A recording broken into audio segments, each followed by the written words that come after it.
You asked about frames, how I make them.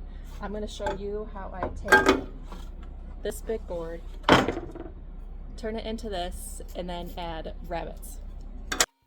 I set my fence to about 2 inches. That's just really preference on your style on whatever you are making. And now I have 7 8-foot pieces. Work smarter, not harder. Trying to put an 8-foot piece through the table saw is a little cumbersome, so I will cut these down to the size of my material I'm working with, and I add 2 inches to account for miters.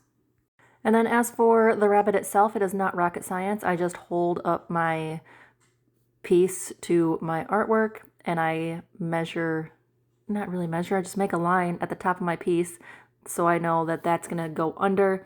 And then on top, you see how I've left a little blank spot on my map because I'm gonna cover it anyway. So I just kind of line it up and make another mark. And then I also add an X so I know that that piece is being removed.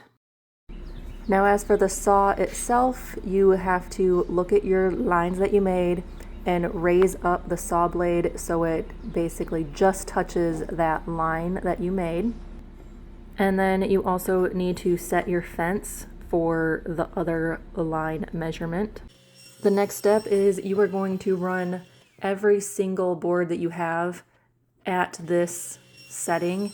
You don't want to do one cut and then flip it and make another cut. You want everything to be the same. The less you move your fence, the better. Now for the second cut, I'm not technical with this. I just set the blade depth so it pops up through that cut, and I set my fence and run and go. To have less errors, my pieces that you see me flipping over, I make sure they're all going the same direction so I can just run one through, then get the next one and put it down, and I don't have to really think about which side has to be cut out. And now you have frames with rabbits that you can now cut in 45s and make them look a little more elevated.